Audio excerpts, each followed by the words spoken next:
Hi, this is Neil's on Dynasty coming to you live from my basement. Please like, share, and subscribe. Be kind, helpful, and grateful.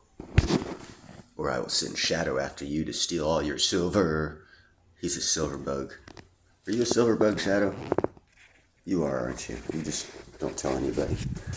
But that's not what this is about. This report is about the dollar amounts and the side effects of the start of the collapse of just two banks and how it's having worldwide effects, not just here in America. And I'm talking about the SEC Bank.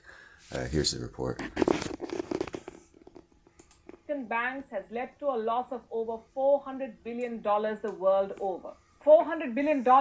This is the loss in financial stocks worldwide, and the bleeding is still on amid a crisis of confidence. So how is India faring? How much are Indian companies exposed to this crisis?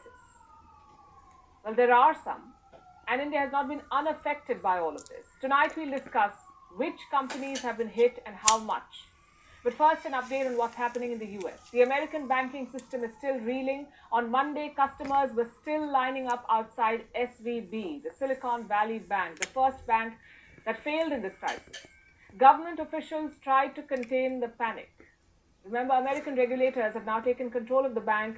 They are the ones in charge, and they're trying to revive the bank. Yesterday, some officials stepped out to meet customers. They bought donuts and coffee and offered words of reassurance. You will be able to transact business as usual. Your account is safe. Your online portals are active. You'll be able to wire and do business as usual. So if you have any questions, feel free to let us know. So what's happening at SVB right now? The bank is running, but it's not fully operational. They've got a new CEO. Reports say customers have got access to their deposits, but they cannot make cross-border transactions yet. It will take a few more days for the bank to resume all its services. And this is bad news for some startups in India. Like I said, Indian companies have also some kind of exposure to this bank. Some Indian startups had accounts in Silicon Valley, and now their money could be stuck. How many companies are we talking about? More than 60, according to one claim.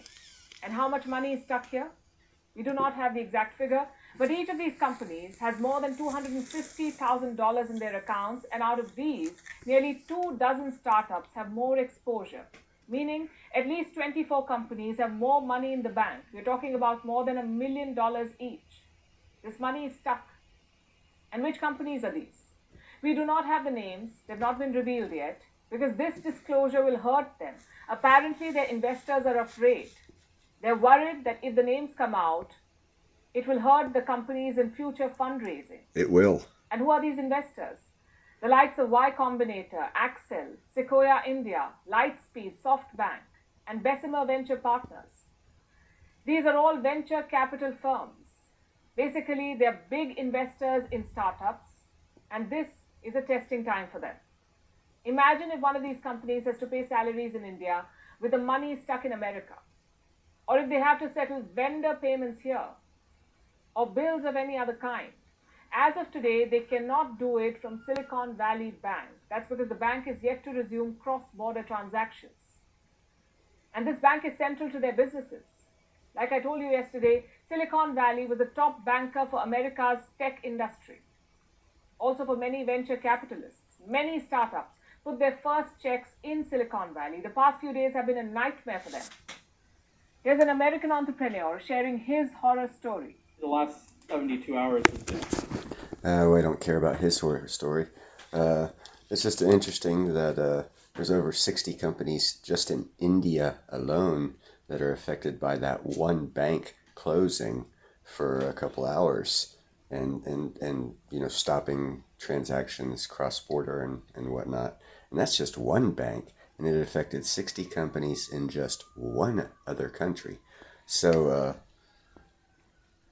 food for thought. I hope y'all watched my live stream. It's a little 10, 12-minute live stream I did the other day. First 5 minutes should be eye-opening and enlightening for you to mandate yourself of buying platinum like crazy, because according to my math, this year it should go up no less than 40%. So anyhow, please like, share, subscribe, be kind, helpful, and grateful, and buy some silver and some platinum, and have a great day.